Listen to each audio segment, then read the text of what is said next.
This week on the Loudini Hard Rock and Metal Circus, what bands do you think should have been way more famous than they were? That's what we're talking about. We're going to get to 10 at least. Stick around. You're listening to the Loudini Hard Rock and Metal Circus, changing rock history one podcast at a time.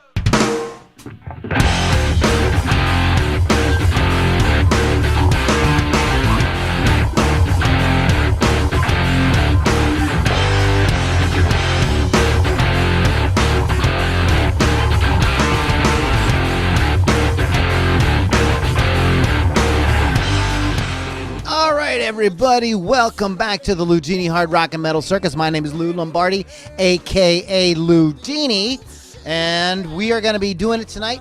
10 bands at least, maybe more. You know how it goes. We have a hard time restricting ourselves here. Keith and Lily have sent me their lists. They're not in tonight in person, but we're going to get through this.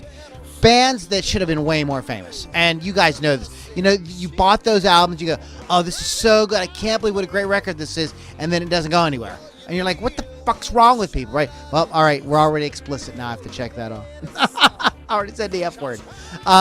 So that's the topic tonight. Think about it. Throw some comments at me. We got some posts on Facebook this week we want to talk about.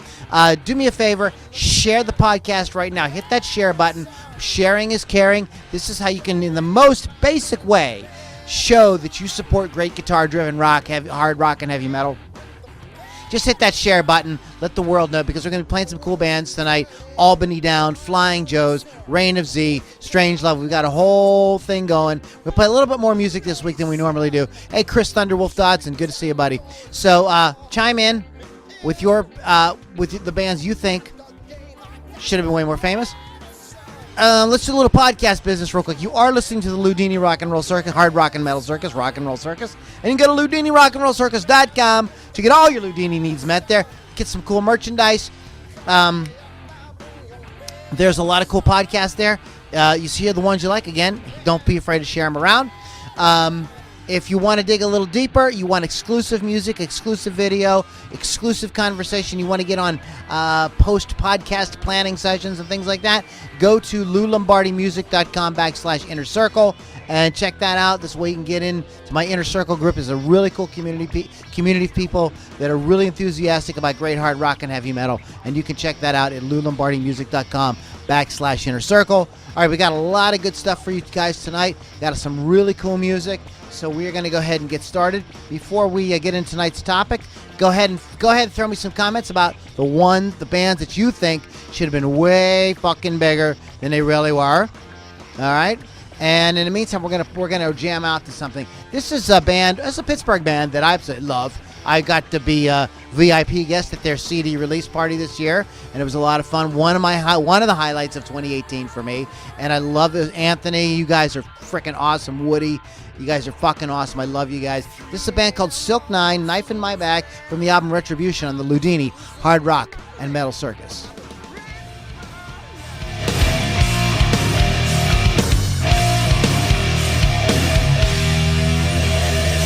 Step back and don't you whine to me. It's just a travesty. The way you lie and run your mouth, yeah. I know the deep inside of you, these things you'll never do. Yeah, you turn and walk away, yeah. And now I throw you away. Instead I push you away, yeah. I need you far away from me. Again.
Silk Nine, everybody. Great band. Freaking great band. From the Pittsburgh area. I'm going to go ahead and throw their website at you. And where is it? Silk Nine. It's very simple. Silk Nine, and that is the number 9. silk9.com. And check those guys out. I believe they've got one more show for 2018 here in the Berg, as they say. And so go ahead and support those guys. They have great merchandise, really cool looking. I have one of their stickers actually plastered to my board here. You can't see it. Great looking merchandise, totally classy act. Got they guys all got it all going on. So check them out, silk9.com. So let's get into this little subject that we have before us, which is these bands that. Let's get some music going. These bands that just should have been way bigger, okay? Let's see. What are we start? I'm gonna pick one. This band did one album. One freaking album, and it was really, and there's a couple on here like that we have on our list this week that did one freaking album, and it's just a freaking shame because they were so good and just really solid records, and they just should have done more. Should have been way bigger bands. And the band I'm going to pick a band that the album came out in I believe 1990. It was the remnants of Stevie Ray Vaughan's band, Double Trouble, with Charlie Sexton and Doyle Brummel III, called Archangels. And if you've never heard that album, it is a really great guitar album. Great guitar, great guitar work, but great songs too. And the Doyle Brummel and Charlie Sexton, they play off of each other very, very well. They have very different guitar styles, very different writing styles. With Double Trouble backing them up, it was just absolutely killer. It's one of those albums that's all killer, no filler. It really is. There isn't a bad track on it, and they never really did. I think there's a couple of like singles that popped up, years later, but they've never did a follow-up to that album. It's a total fucking shame because it's just one great song after another that was just absolutely killer. Like I said, all killer, no filler. Should have been a way bigger band. And this brings me to a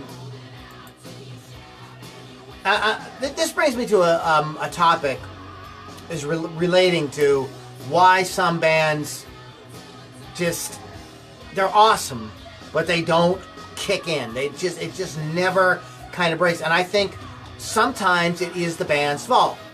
They don't get back together. They do one record, and then that's it. And where they're really kind of doing themselves a disservice. They could have been a lot bigger. And I think Archangels is an example of one of those bands that really should have really worked it, because their sound was, and what really, I mean, some people could say, well, it was a competition with the Black Crowes, because the Black Crowes came out around the late 80s, early 90s. And we didn't need two Black Crowes albums. We're going to two Black Crowes type bands. We're going to talk about that in a minute. But I think that they were different enough, and they had enough of a legacy that they really could have built on what they were doing originally. Also, music was wide open at this point. The 80s were over.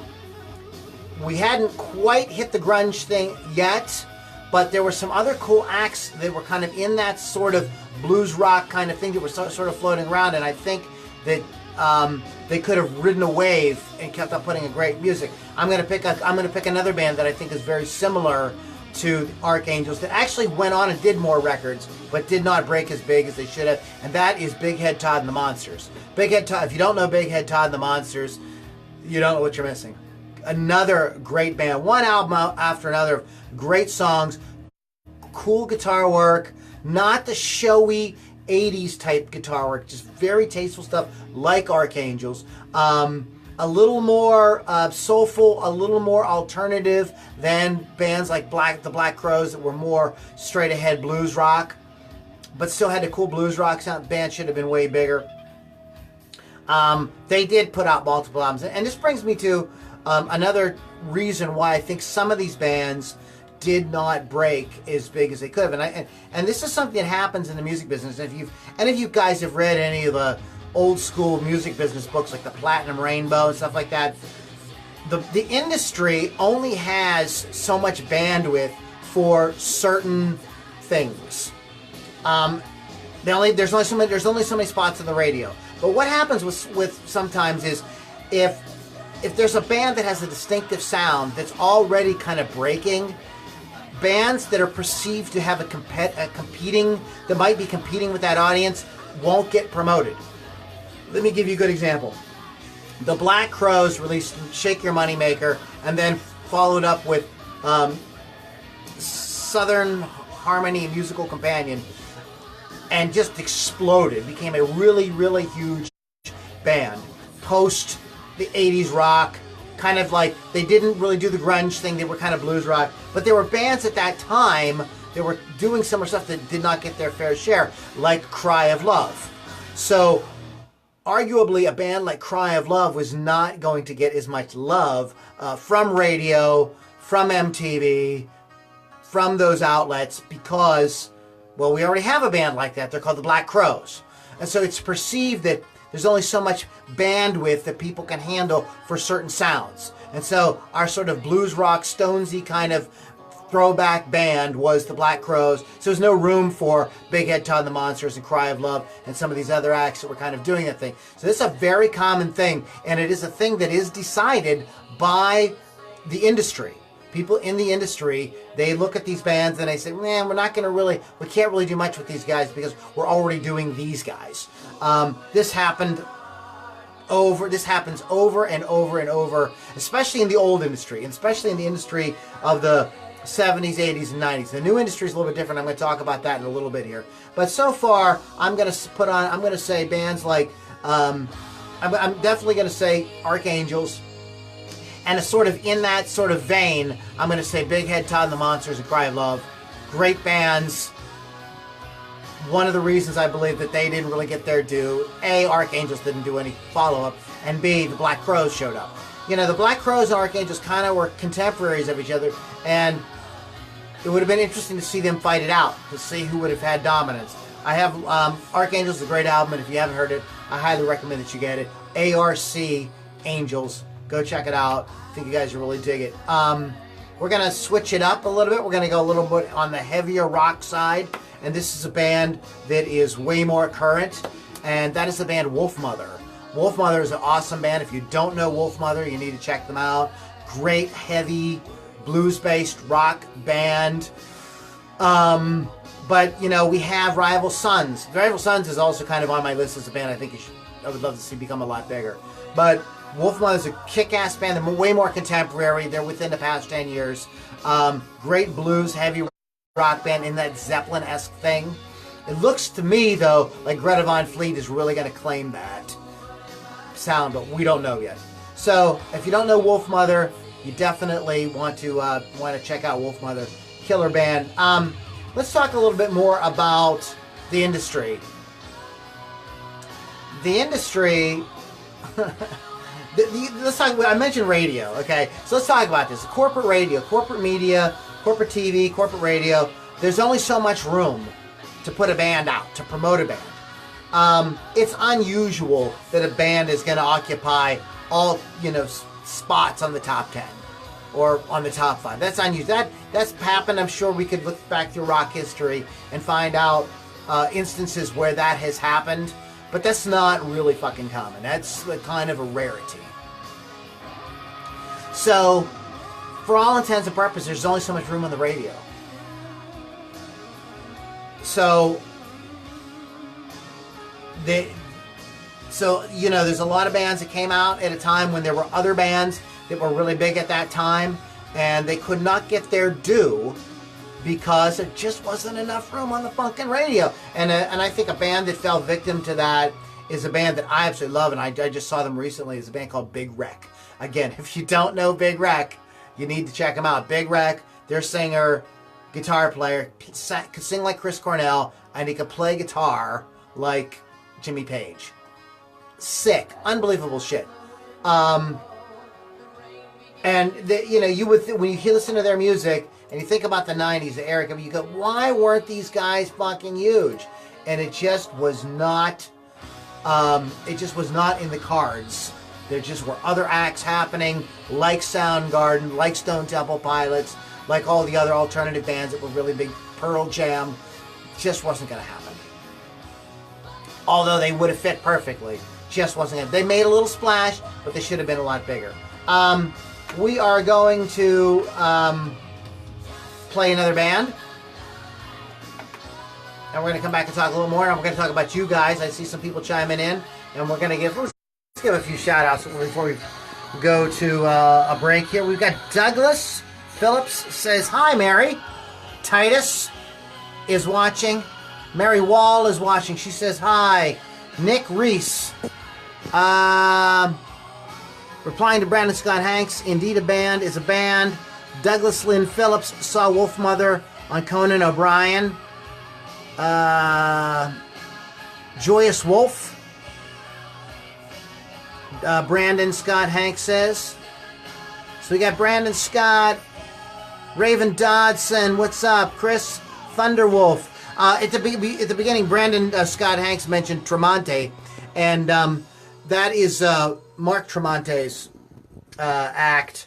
So act separate from Alter Bridge and Creed. So, I mean, again, guys, where are we going to fit all these bands? I mean, nowadays we have a different business. So the idea that we're going to have another Led Zeppelin, a band of that magnitude that's going to have that kind of impact is probably not going to happen, unfortunately. But we can still enjoy great music. Speaking of great music, let's rock out to another band here. Let me go ahead and get my iTunes up. This is a band that I discovered a couple years ago, and I really wish they would do another record. This is a band called Albany Down, and we're going to come back and I'll tell you a little bit more about Albany Down in a minute. Feeding the Flame, Albany Down on the Loudini Hard Rock.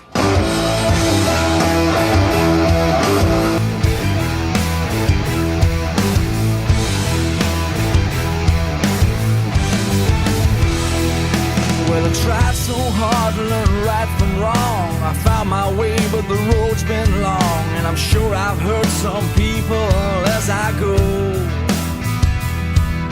But no one said it'd be an easy ride, with a heavy load still trapped inside. It's weighing me down, yes I know. So I'm here in my chains, and it's always the same. I can't fight it anymore. Yeah, but I won't give it up, so it's not gonna stop. I'm the one who's to blame, feeding the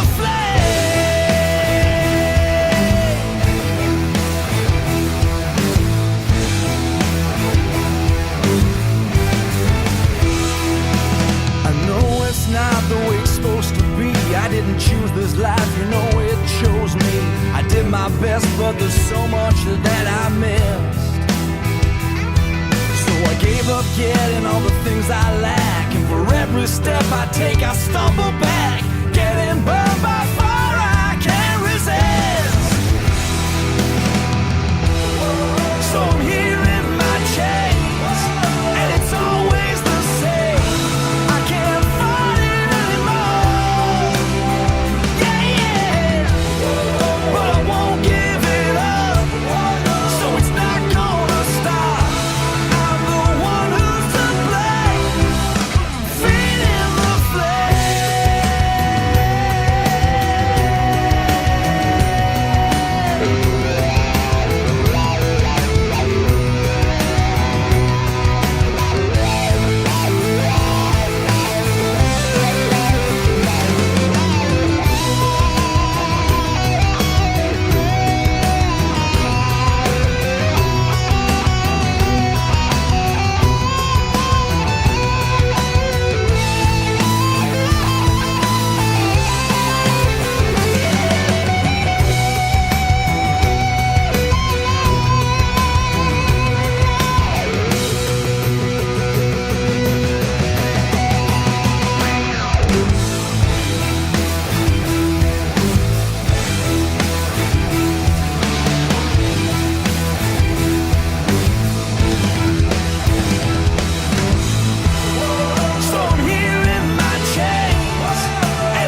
Oh, yeah. Walrus. Shut the fuck up, Donnie. Okay. All right. Shut the fuck up, Donnie. Albany Down.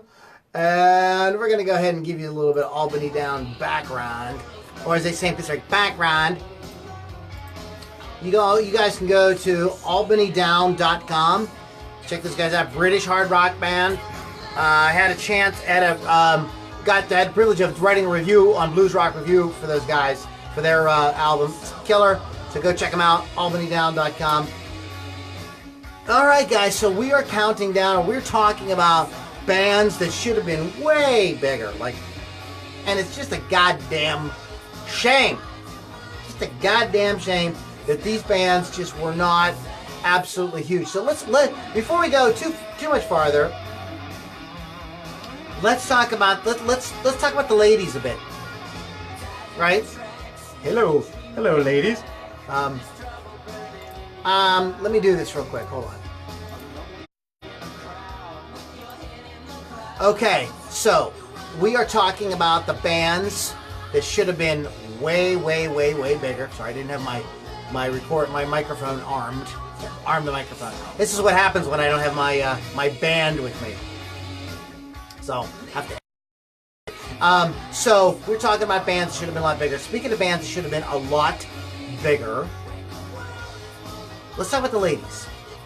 How many of you guys out there know Ani DeFranco? Or have heard of Ani DeFranco? It's one of these people who's like, Ani DeFranco is one of these people that a lot of people heard of, but couldn't name you an Ani DeFranco song. Ani's like one of these like original artists where they like totally DIY. There were two artists or two bands that everybody talked about as DIY, and it was Ani DeFranco and Fugazi. Ani DeFranco, if you listen to her music, it's absolutely fantastic. I mean, she's a great singer-songwriter. It's a cool vibe. It's very original. Yet it's all super accessible, super catchy. But she's never really broke. Even though she has a really powerful core audience, it never really kind of like, Another artist that I would put in the Ani DeFranco camp, but a little bit more mainstream, still I think should have been a lot bigger, was Liz Phair. So I would, I'm going to throw Liz Phair and Ani DeFranco out there. Let's see, we got some comments from some wonderful viewers here, so let's take a look what everybody's chiming in on. I refreshed it. Let's see here. We have a little conversation going on between some of the folks here, which is awesome. I'm glad you guys are hanging out, having a good time. I want to see all the comments, if you don't mind, Facebook. That would be great. And who's hanging out? We got Fran. Fran says The Darkness should have been way bigger. Great band. And I would love to have... Who's hanging out? We got Fran. See who is... I would love to have seen The Darkness become a much bigger act. That's a good suggestion, Fran. Thanks for chiming in. All right. So, okay. Guys, got to talk amongst yourselves. I'm not seeing the comments. I'm trying to see the comments, and Facebook isn't showing them to me. Yeah, it's not showing me the comments. Sorry, guys. I can't see your comments. So, all right. Let's go ahead and talk about a couple more bands. How many of you guys remember the band Pride and Glory? Before there was Black Label Society, Zakk Wylde did a project called Pride and Glory, and he sort of single-handedly reinvented Southern rock and created what people might consider maybe Southern metal, Southern doom. Okay, it's not technically metal in the sense of real heavy metal, but that is another album that's all killer, no filler. They did one record.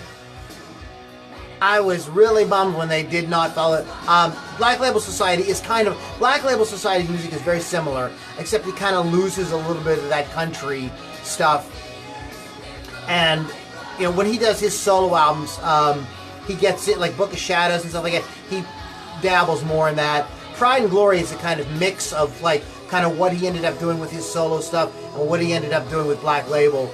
It is a really good record if you've never heard it. There was a minor hit, Losing My Mind, which is cool. Starts out with a very cool banjo thing on it. Banjo and heavy guitar. Like, who'da thunk it? It's, again, a great album. All killer, no filler. And if you have not heard the Pride and Glory, these are all available on Spotify, iTunes. You can just go get them. If you have iTunes, their iTunes Play, their new thing that you can stream stuff with. It's all on there. You guys can check it out. So Pride and Glory is another band. And again, keeping it in the heavy stuff, early 90s, early to mid 90s, there was a band called Monster Magnet that did great music. I believe still continues to put out great music. Should have been way bigger. And I would put them in a category with Corrosion of Conformity. Down, Monster Magnet down, Corrosion of Conformity. All great bands in that sort of doomy, groove metal, groove rock, heavy rock vein that just, and I had one or two songs that you heard, but did great records, put on great live shows, and nobody really, they didn't really get their due. They didn't really break out the way that they should have. So let's talk a little bit more about this. I'm going to mention a couple of bands that are kind of like 80s holdovers. And Extreme and Queensryche. Now I know Queensryche was around earlier in the 80s, but they did this record called Empire. Had Silent Lucidity on it and Jet City Women, Be the Best I Can. It's a really good record. It should have launched them into the stratosphere. They should have been the next big thing. At the same time, the same month, by the way, August of 1990, Extreme releases Pornograffiti. It's the same thing. Different styles. But both of these bands took that 80s rock sound and progressed it.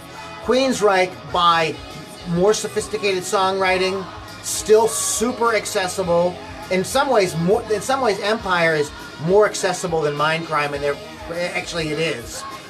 They definitely have their feet in pop music. It's heavy. It's got great guitar playing. They've got cool stuff, different chord changes. They really moved that stuff and matured that 80s rock sound. Extreme did it in a different way in the sense that they brought in a more kind of funk influence. Groovin' is hard, even harder, I believe, than even Aerosmith did in their heyday.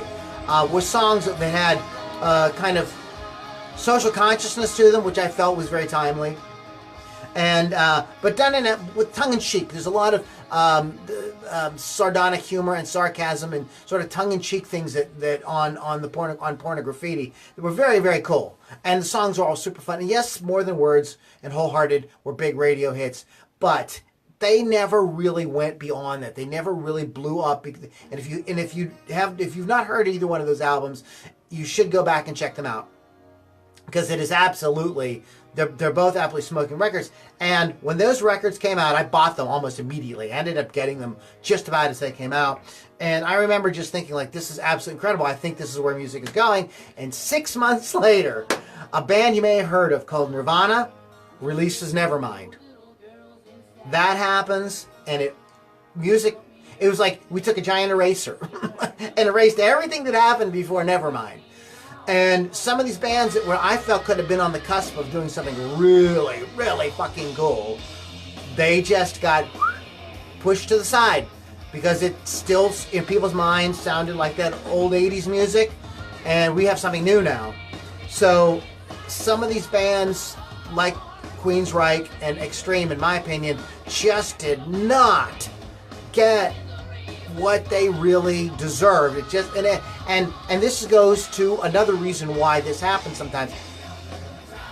Tastes change. Something new happens in the business, and your sound is no longer interesting. There's a new sound. People want to hear it. I mean, Huey Lewis has talked about this many times about he put together this badass Southern rock band, and they went on tour in England, and the day they started their tour, punk rock broke, and nobody wanted to hear Southern rock, especially in England. Think about all the bands that were huge in the 70s and could not break into the 80s once MTV happened. I mean, there are bands like Kansas, who's a killer band. Have you ever seen any of their videos? They're a little silly looking. They have good faces for radio. They just weren't able to break into that MTV thing. New bands came in, new sounds happened, it all changed around. Who's talking to me now? We got some people talking to me. Somebody chimed, Douglas Lynn Phillips chimed in with Guar.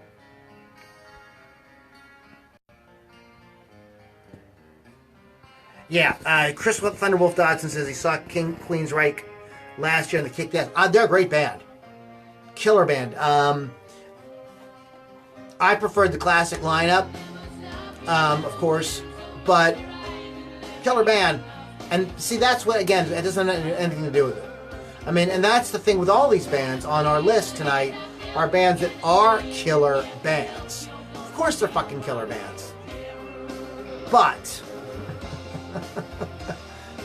for a multitude of reasons, either there wasn't enough room on radio, times had changed, they did something silly like did one album and broke up. A lot of these bands, for other factors, came in and they could not carry it over. They could not get to that next level of being like household names. Unfortunate, or fortunate. Today, guys, let's talk a little wee bit about today. And I'm going to do a podcast on this. I'm going to do one of my solo podcasts on this. But the reason why a lot of your classic rock acts, they're still putting out records, but they can't seem to kind of gain any ground with it, is because, once again, times have changed. We have a different music business now. The music business is no longer the same business we had in the 70s, 80s, and 90s, where you got signed to a big label, they pushed you to radio and TV, they put you on tour, blah blah blah blah, and people aren't consuming music that way anymore. People are consuming music on YouTube, Instagram, Twitter, Facebook, places like that. That's how people are doing it. And artists nowadays have to be different. I mean, the reason that Ed Sheeran was able to break is because he built a very kind of personal relationship with fans using YouTube. You're not going to see guys like Robert Plant and Bono doing that. They just aren't. I've actually interviewed some well-known classic rock, or fairly well-known classic rock artists on my podcast. I've had Greg Kinn on, Martin Barr from Jethro Tull, Nancy Wilson, and a lot of these people, they just aren't, that's not in their wheelhouse. They're not going to start a private Facebook group and hang out with fans, but that's what it takes now. We have a different scene, and it has changed very much the same way that music changed from the 70s to the 80s with the introduction of MTV. We now have the social media generation, and this is how they're consuming music. They're sharing around, they're talking about it. Oh, did you hear this band? Oh, I heard this podcast. Oh, I'm listening to Rock Rage Radio, and I heard, and they're, or I caught an interview with this band, or this guy has a really cool YouTube channel, and he's really funny, or he's really interesting, or he talks about how he writes his songs, whatever. This is what it takes now. And these guys that aren't doing that, this is just a common thing that happens. Bands that were, music that was really popular before there was radio, like music that was, because people shared music with sheet music. Well, it all changed when radio came along, when recorded music came along, when people started buying albums. Music changed again. Artists that were, would just perform live on a radio, not record, they had to either change or they went away. So every time that happens, some artists go by the wayside because they just aren't going to keep up, or they've built enough of a fan base with the old way, they don't need to do the new way, or they get with it. And new artists come along that are hip to whatever the new cultural thing is. TV, YouTube, whatever it might happen to be. So this is a big issue, And this is the reason why a lot of acts don't move forward. They're not with the marketing. They don't have their shit together with that, or they can't get their minds right. We're going to come back and we're going to talk a little bit more about a couple other subjects here, but I want to rattle off a few more at you, see if you guys know any of these bands. King's X. This came up on a lot of people's posts. King's X was a great band. I don't know if they're still a band or not. Absolutely amazing band. Great vocals, great players, great everything. You know, not unique, quirky, kind of an influential band. There's a lot of bands that came out post King's X that became more famous than King's X. You said, yeah, King's X was a huge influence on us. But King's X themselves never really broke as a really big band, while a lot of people felt that they could have. I mean, a lot of people felt they could have been as big as Rush, or a band like that. You know, why some of these bands are a bit of a mystery. Here's a band you may have forgot about, and this is another band that put out an album that is all killer, no filler, and it's a band called The Refreshments. Great, not The Replacements, The Refreshments. Great singer-song, kind of great singing, great songwriting in a singer-songwriter, Americana, almost alt country kind of vein. Should have been way bigger. I mean, you listen to that album, it's just absolutely fantastic. Robert Klein, is that his name? Richard Klein? Somebody chime in with that if you know it. Going back to the 80s, Bang Tango and Hanoi Rocks. Very cool bands. Bang Tango especially had a really unique sound. Very cool band. Very great catchy tunes and stuff like that. Not enough room for them on the radio. Not enough room for Hanoi Rocks. Great bands. Not enough room. Going back a little bit even earlier is a band that was kind of like 70s that should have been a lot bigger that a lot of people chimed in with this week is April Wine. Some of you guys might know April Wine. How many out there remember The Alarm? Alarm was a band that I believe suffered from the U2 syndrome. A lot of people thought they were too much like U2, although they're really nothing like U2. Should have been way bigger. Great songs. Great frontman Mike Peters. Great singer. It's a great documentary about Mike Peters. I believe it's on Netflix if you get a chance to check it out. I'm going to throw one more guy at you before we play the next song, and that is Ben Harper.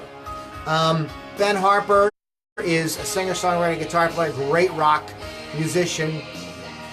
And there is one of the sort of thoughts behind him is that, well, he's African American and he's playing rock as opposed to playing hip hop or R&B. And there's a documentary about this out there. You guys can, in fact, King's X is in it. Ben Harper, different people, where they talk about how some of these African American rock acts feel like they're kind of stigmatized because they want to play rock. So Ben could have been suffering from a little bit of that. Although he does have a pretty good indie career, a lot of people feel he could have been a lot bigger. Great singer, great songwriter, good look, good whole thing going on. So, and some of these people are like too late and too early. You know, some of the people come along a little too late, a little too early. It's, you know, part of the business, part of breaking big, becoming a big rock star is that timing. And some people just aren't lucky enough to do it. That's the part of, I think, that is luck. So we're going to jam out a little bit more here. Who are we going to play next? Oh, this is a band you may have heard of. This is Lou Lombardi's Strangelove. It's a song about Janis Joplin. It's called Pagan Mama on the Loudini Hard Rock and Metal.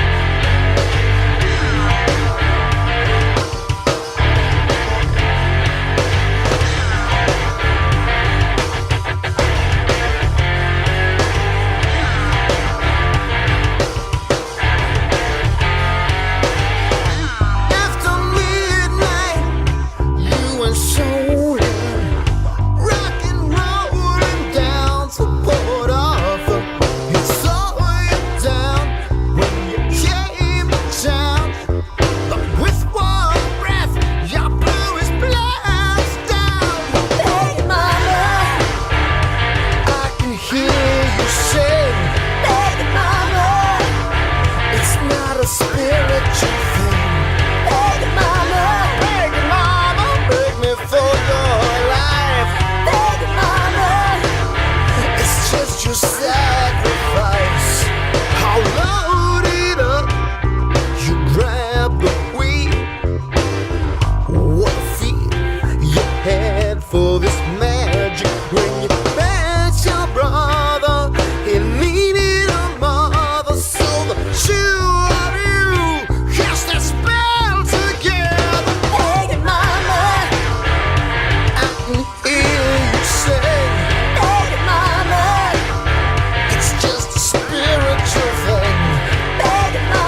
just your sacrifice.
The greatest trick the devil ever pulled was convincing the world he didn't exist.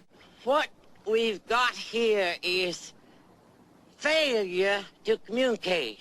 All right, guys, welcome back to the Loudini Hard Rock and Metal Circus. My name is Lou Lombardi, a.k.a. Loudini. Thanks for hanging out with us tonight. We are talking about bands that you should have been way bigger. Like, way bigger. Just a freaking shame. Mike Brooks said, first of all, John Martin says Armored Saint. Great suggestion. Mike Brooks says Seven Dust. Seven Dust is badass. Like, fucking killer band. Still putting out music. Unfucking believable band. In my opinion, they were the band that I think, in my opinion, I wanted Living Colour to be. Living Colours was a great band. That's another band I think had the potential to be a lot bigger. Again, they may have suffered, both bands may have suffered from the fact that they're bucking expectations by being African American and kind of, at least Seven Dust. I know Seven Dust is the lead singer is African American. Living Colours all African American. You know, kind of bucking the expectation of African American artists who want to crank up guitars, basically, who want to play great, hard rock, guitar-driven rock, as opposed to hip hop or R&B. So that is an issue, and as I mentioned before the break, there is a great YouTube document. I'm not sure if it's on YouTube, still on YouTube or not. And I'll try to find it and post it here on Rock Rage and a couple different places so you guys can check it out. It's a great documentary. Doug Pennick is in it. Ben Harper is in it. Fishbone is in it. The guys from Fishbone are in it, talking about this exact issue of them bucking expectations by playing rock as opposed to playing R&B or hip hop. And that is a factor. Say somebody. Well, look at Garth Brooks. Did that Chris Gaines thing. And have you ever heard any of that stuff? If you like singer-songwritery kind of stuff, it's good. But it went nowhere because he bucked expectations too much.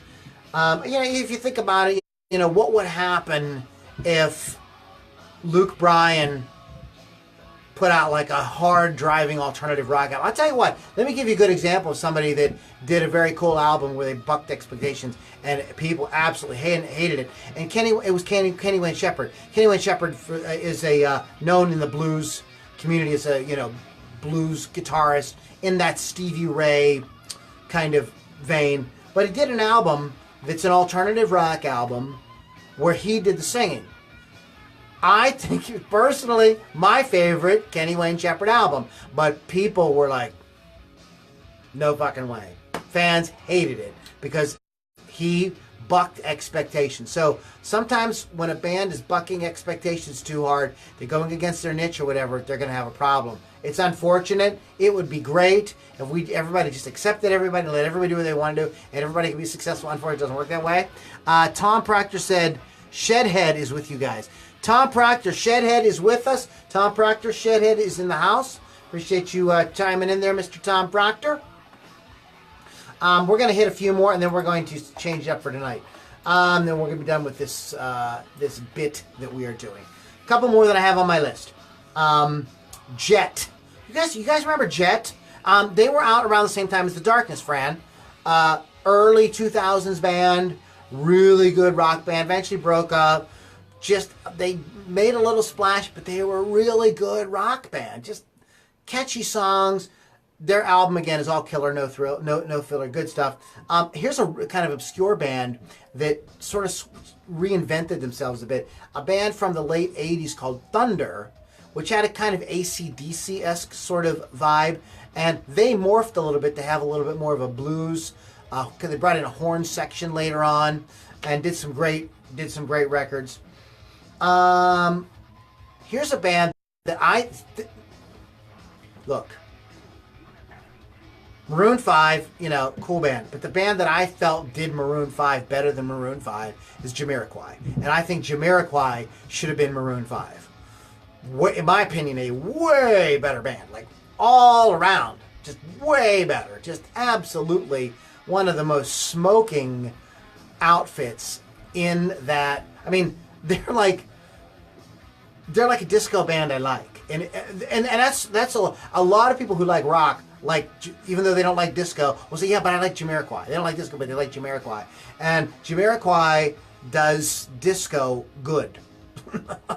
As opposed to doing it in this kind of over-homogenized way. I mean, it's real guys playing real instruments, great horn section, great background vocals, 2 killer guitar players, killer rhythm section. It's an absolutely badass band. If you haven't listened to Jamiroquai in a while, just go to YouTube and search some of their videos. You will be blown away by what an absolutely killer band they are. Who haven't I talked about on our list here? Okay, we're getting down to the last couple here.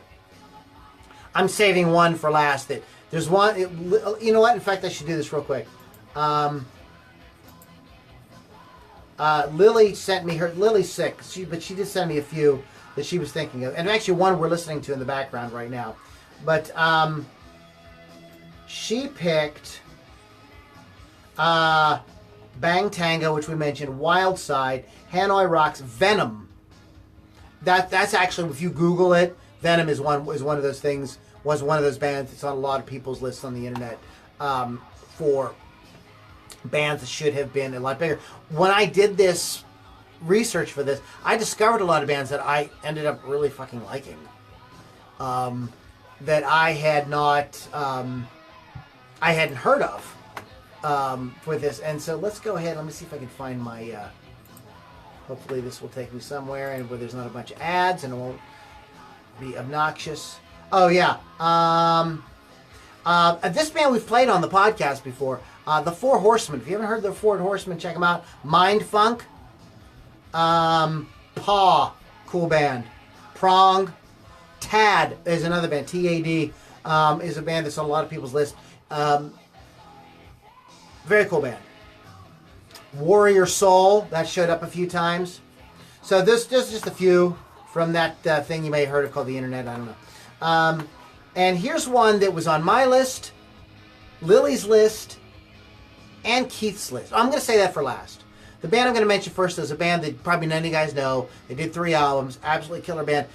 Great and again, they had 3 albums of all killer, no filler. Great guitar work too. Dada. If you don't, Dada had a little splash of a song called Disneyland off their debut album called Puzzle, and you never really heard from them again. But they did 3 albums that are just, every song is really good. Great vocals. But Dada's problem was this, I believe. Dada's problem was Toad the Wet Sprocket. Because sonically, they're kind of occupying the same space. I think Dada is a way better band.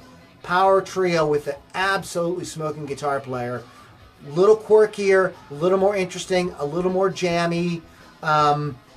Great guitar. Their guitar player, and his name escapes me. I'm ashamed myself, I should know. Has one of the greatest Strat tones ever. Like, when you think of all the guys that play the Stratocaster, all the great Strat guitar players who have like very distinctive Strat tones, you think of like Jimi Hendrix, of course, and you think of Mark Knopfler and all these different guys. But this dude is in that thing. He's got Stevie Ray Vaughan. He's got this absolutely amazing Strat tone that is just freaking killer. Just absolutely smoking. And if you don't know Dada, you need to check them out. Okay, so this is it. This is the last band we're gonna mention. This band is on all 3 of our lists. Lily, we didn't collaborate on it. We just all happened to mention it, talking to each other, and it's the band Cake. Cake is a band you guys may have known. They had one song called "The Distance." He's going the distance. He is going for speed. Okay, song from the '90s. And they did a kind of a silly remake of I Will Survive, the Gloria Gaynor song. But that stuff aside, they just put out album after album of really great stuff. Quirky, white boy soul, white boy funk stuff that is really fun, really well executed, a very tight band. Great songwriting, very interesting lyrics, goes in interesting places. I actually saw them live. I saw them opening for a band I won't mention because Keith hates this band, and I'll never hear the end of it. But I became an instant Cake fan. I had only known the 2 songs, The Distance and their silly remake of I Will Survive. And they played their whole set opening for this other band at the time that was mega huge. And they completely won me over. I went out next day and bought a couple of their CDs and just became a Cake fan from that on out. Their guitar player is a master of what I call the broken amp guitar sound. Anybody knows anything about guitar music or guitar amplifiers or electric guitar is on a tube amplifier, there's a sweet spot. All right? When you get beyond the sweet spot, the sound starts to kind of fall apart a little bit. And he was a master of getting that amp into that space where it's starting to fall apart a bit and just really working that. And if you listen to the guitar work on any of the Cake albums, it's freaking brilliant. Just smoky, thick, chimey guitar tone that just sounds like, something's going wrong here, but I like it. So I would put Cake in there, of course. We mentioned so many guys chimed in. Jared Grease chimed in this week and said, what about the Nixons? So that's a good one, too. Hey, what's up? Billy Mankey's chiming in here towards the end. We are going to wrap up the Rock Rage Radio part of this. I'm going to stay on for a little bit longer. We're going to play another band or so. But thanks to Rock Rage Radio, go to LoudiniRockandRollCircus.com. Check out all the cool stuff we have there. If you want to get behind the scenes, you want exclusive music, exclusive video, and you want to join get together with a community of like-minded people that are really enthusiastic about great music, especially great heavy music, great rock, hard rock, and heavy metal, then please go to LouLombardiMusic.com/Inner Circle. A lot of these people you see chiming in on the podcast, they're part of that group. We bullshit. We tell funny stories with each other. We hang out. We get to know each other. It's a very cool thing. And you can do that at LouLombardiMusic.com/Inner Circle. Shout out to Lily V6 from Rock Rage Radio. My partner in crime is not here tonight. Hope that she feels better. Keith the Hawk Hawkins, my other partner. The Power Trio is a little bit on hiatus at the moment. Keith is really busy. He's following his dream. He's playing music. He's doing a lot of gigs. And has not been able to be as active with the Loudini Hard Rock and Metal Circus as he would like to be, but he is not gone. He's just on a little bit of a hiatus. We will have him back this month, and from then on out, we're going to have him on a lot more going forward. So thank you guys so much for hanging out. LoudiniRockandRollCircus.com is our website. I'm gonna play a quick band here to get us out of here, and then we're gonna come back and talk a little bit more, do a little bit more business. So you guys that are listening on Rock Rage Radio, LouLombardiMusic.com/Inner Circle or LoudiniRockandRollCircus.com to hear what you're missing. All right, guys, thanks for hanging out with us on Rock Rage Radio. Have a great rest of the Sunday, and we'll catch you next time. This is Reign of Z, Whisper in the Walls.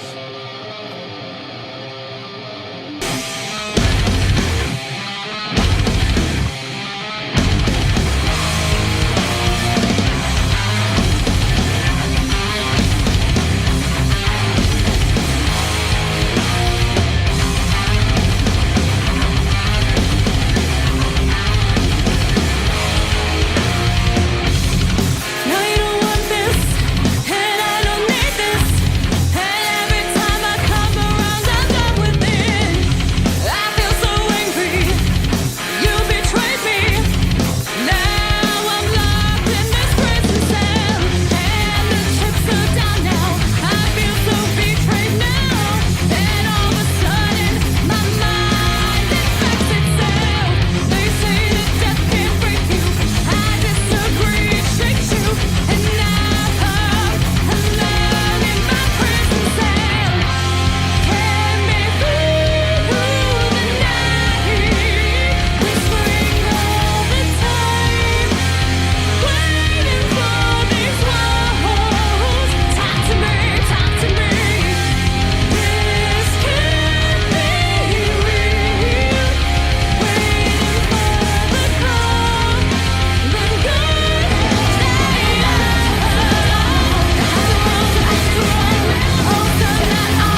trying to seduce me.